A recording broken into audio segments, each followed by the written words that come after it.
Hello students, welcome back. हम 9th class का जो लेसन है हमारा कोशिका जीवन की मौलिक इकाई, उसी कड़ी में हम आज एक नया अंगक या फिर सेल ऑर्गेनल जो है वो उसका अध्ययन करेंगे। और हमारा आज का टॉपिक रहेगा माइटोकॉन्ड्रिया। बहुत इंपॉर्टेंट टॉपिक है। इससे पहले हमने लाइसोसोम पढ़ा था। स्टूडेंट्स, आपको ध्यान होगा मैंने वहाँ बताया था कि लाइसोसोम्स क्या था, उसको हम किसी कोशिका की आत्मघाती थैली कहते हैं, suicidal bag of the cell.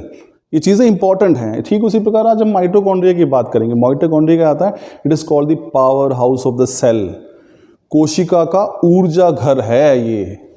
इस पे पहले डिस्कशन करते हैं, जो इंपॉर्टेंट टॉपिक है। ऐसे मैंने लाइसोसोम में भी किया था। आई एम श्योर कि आपको समझ में आएगा। क्वेश्चन यहाँ पे क्या आता है, ये कौन सा कोशिकांग है कोशिका का जिसको हम कोशिका का ऊर्जा घर कहते हैं, यानी कि power house of the cell. Power house क्या प्रदान, कहाँ पावर हाउस आपको क्या मिलती है? इलेक्ट्रिसिटी, पावर, ऊर्जा। अब सेल को भी काम करने के लिए ऊर्जा तो चाहिए भाई, तो कौन देगा वो ऊर्जा? वो ऊर्जा मिलेगी उसको माइटोकॉन्ड्रिया से।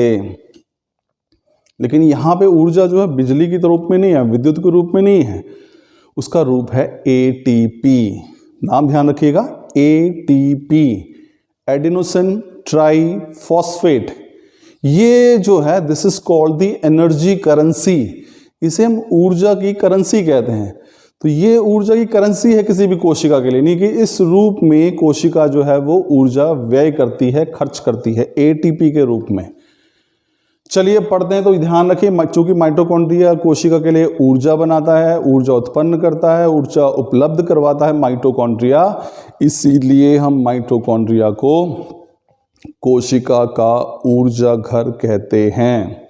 और ऊर्जा किस रूप में होती है? एटीपी। ए से क्या है? एडिनोसिन, टी से ट्राई और पी से फॉस्फेट, एडिनोसिन ट्राइफॉस्फेट, एटीपी। ये किसी कोशिका की ऊर्जा करेंसी कहलाती है। चलिए अब बात करते हैं माइटोकॉन्ड्रिया की। माइटोकॉन्ड्रिया के बारे में एक और आपको बता दूं कि ये एक डबल मेम्ब्रेन बाउंड ऑर्गेनल है। यहाँ पे 2 झिल्लियां पाई जाती हैं माइटोकॉन्ड्रिया के अंदर। ये थोड़ा सा और इंपॉर्टेंट है, तो 2 चीजें ध्यान। चलिए माइटोकॉन्ड्रिया की बात करते हैं।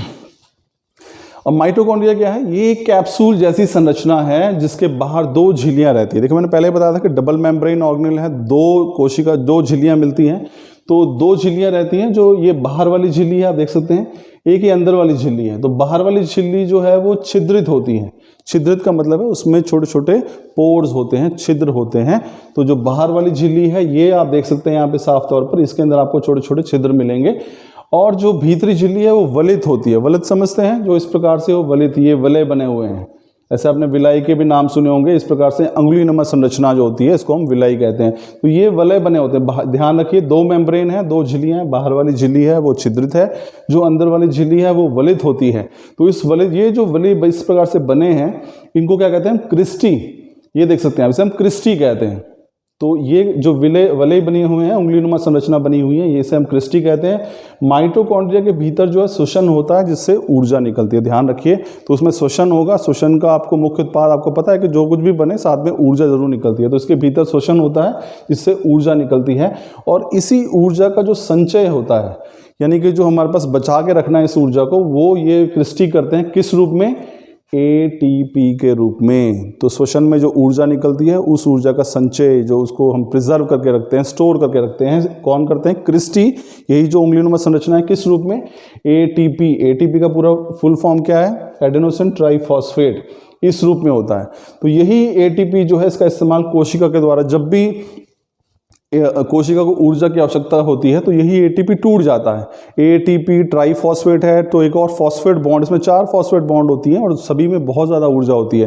तो एटीपी यानी कि ट्राइफॉस्फेट 3 फॉस्फेट है, तो एक और जो बॉन्ड टूटेगी तो डाइफॉस्फेट बन जाएगा, एडीपी बन जाएगा, तो उसमें से ऊर्जा निकलेगी। फिर एएमपी बन जाएगा, एडेनोसिन मोनोफॉस्फेट, एक और फॉस्फेट ग्रुप जो है समूह टूट जाएगा तो और ऊर्जा मुक्त हो जाएगी।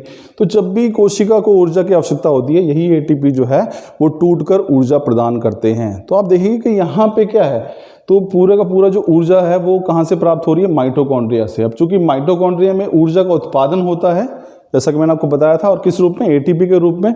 तो इसीलिए हम इसे कोशिका का बिजली घर या पावर हाउस भी कहते हैं। तो ये चीज ध्यान रखिएगा। माइटोकॉन्ड्रिया एक अंगक है दो झिल्लियाँ होती हैं, बाहर वाली में छिद्र होते हैं, अंदर वाली जो वलित होती है जिसको हम उन वलय को हम क्रिस्टी कहते हैं। इसमें श्वसन होता है, श्वसन में जो ऊर्जा निकलती है वो यही क्रिस्टी एटीपी के रूप में इसका संचयन कर देते हैं। अब चूंकि ये जो एटीपी, जब भी कोशिका को ऊर्जा की आवश्यकता होती है यही एटीपी मॉलिक्यूल जो है अणु टूटकर उसमें से ऊर्जा मुक्त करते हैं। और चूंकि माइटोकॉन्ड्रिया जब वो ऊर्जा प्रदान करता है कोशिका को, इसलिए हम माइटोकॉन्ड्रिया को कोशिका का ऊर्जा घर या फिर पावर हाउस भी कहते हैं। तो स्टूडेंट्स ये था टॉपिक हमारा माइटोकॉन्ड्रिया। आई एम श्योर आपको समझ आया होगा। Thank you students.